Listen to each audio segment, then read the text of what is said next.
Bonjour à toutes et à tous, bienvenue dans Cinécast. Salut Thibaut. Salut Guillaume. Cinécast, c'est l'émission qui vous fait découvrir les dernières sorties cinéma et streaming. Et avant de plonger dans notre film du jour qui s'appelle Le Rêve américain, pensez à vous abonner sur la plateforme de votre choix, à liker la vidéo si vous êtes sur YouTube ou à laisser un avis sur votre application de podcast favorite. Le Rêve américain, ça sort le 18 février en France et en Belgique. C'est un film signé Anthony Marciano avec Jean-Pascal Zadi et Raphaël Quenard dans les rôles titres. Alors de quoi ça parle ce film? Ça parle tout d'abord de Jérémy et Bouna qui sont en fait 2 garçons assez lambda qui ont pas vraiment de contact, pas d'argent, mais qui ont un rêve, c'est de devenir agent de joueurs dans la NBA, donc devenir vraiment des agents qui comptent aux États-Unis.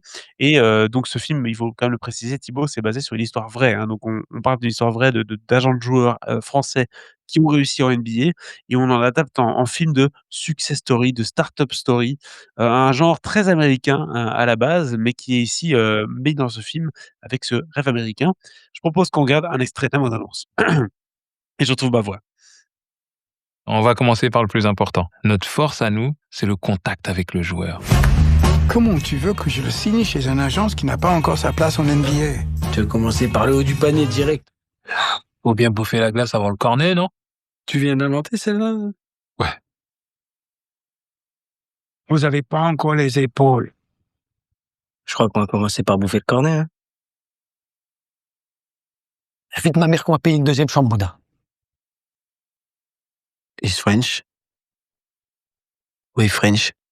Voilà, donc une bande annonce, humoristique évidemment Jean-Pascal Zadi, et Raphaël Quenard, ils sont quand même, ils ont le sens du de l'humour, et je l'ai dit, hein, un film de success story, un film à l'américaine, ça pue l'Amérique dans ce film, et tout sent l'Amérique. Déjà le film se passe dans les années, 90/2000, hein, on est vraiment dans notre génération là, de quand on a grandi. Il y a même des Ouais, musiques que j'entends dans le film, je dis: «Ah début tiens, des années 2000, ouais. Ouais, plutôt début années 2000, hein, à l'époque où Tony Parker, arrivait doucement, au sommet de sa carrière, si je puis dire. Et donc du coup, voilà, c'est une époque, que nous on a connue plus jeune forcément et c'est assez marrant de la voir forcément à l'écran, et de sentir ce côté, ouais, le rêve américain quoi, vraiment pour peu, qu'on le voit comme ça à l'écran et c'est vrai qu'en France, on n'a pas l'habitude d'avoir un cinéma de ce style-là, et ça fait assez plaisir, on va dire ça comme ça. Ouais, bah, oui, oui, parce que c'est vrai que effectivement les films de success story, c'est pas quelque chose de très français, en tout cas au cinéma.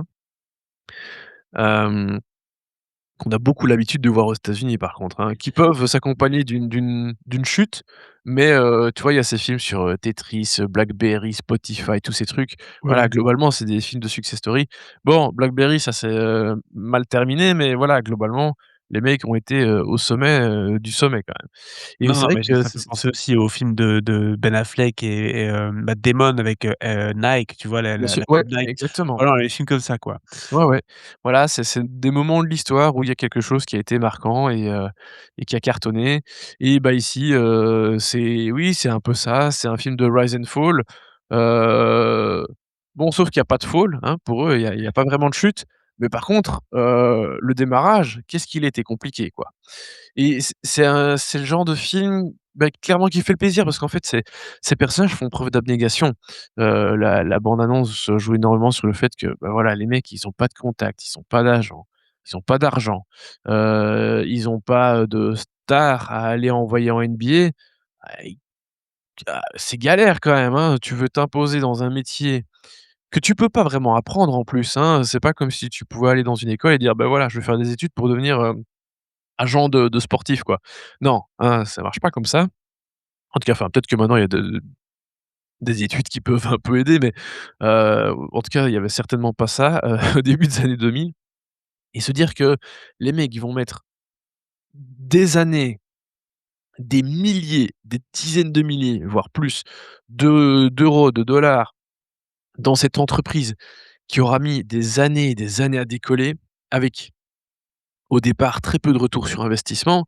Chapeau quoi. Parce que, comme il l'explique à un moment dans le film, c'est pas parce que tu as un joueur qui est sélectionné, qui est drafté en NBA, enfin donc qui est pour faire simple, qui est sélectionné à jouer enfin par une équipe en NBA lors d'une session, précise, ça veut pas dire que tout d'un coup ils prennent une commission de ouf et voilà.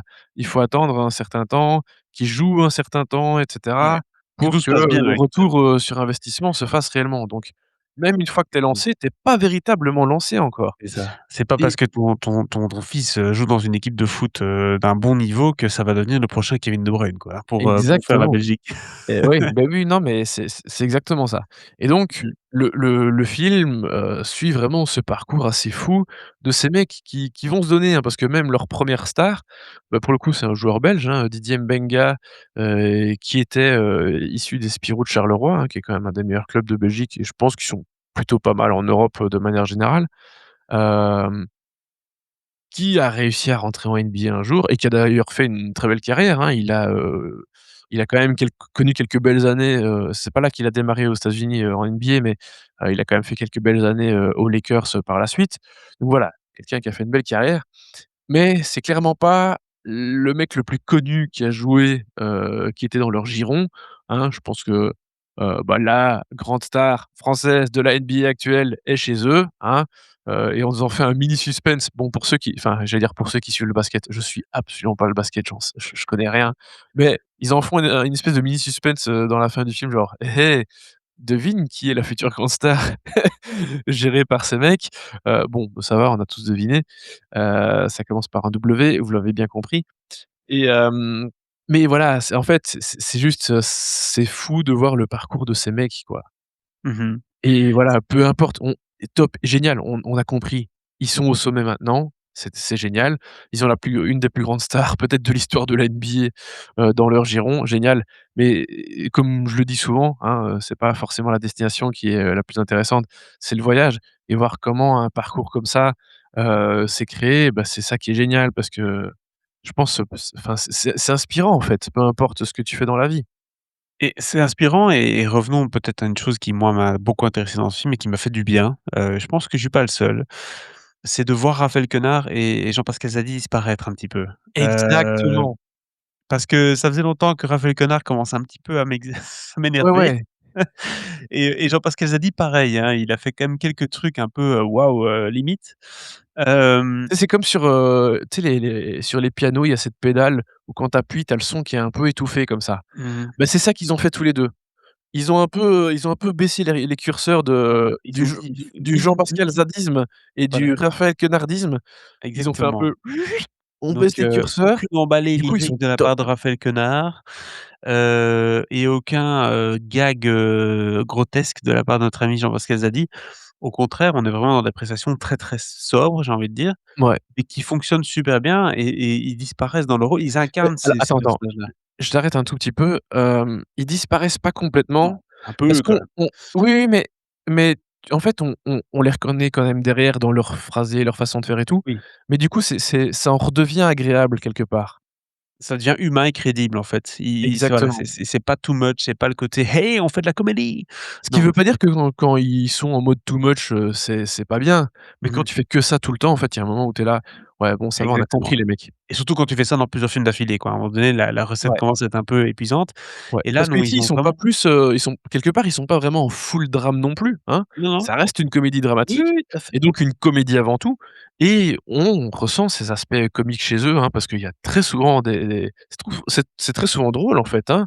Bon, c'est plus, sourire que vraiment s'esclaffer, mais mais ils sont là quand même et c'est ça qui est bien. C'est ça.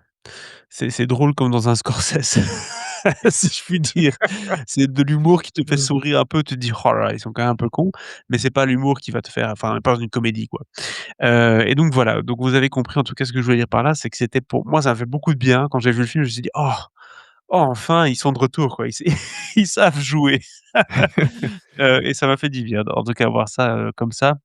Sans compter les fameux films un peu spéciaux de Raphaël Quenard qui nous sort tous les 6 mois, un peu introspectifs, et les bouquins, j'en passe.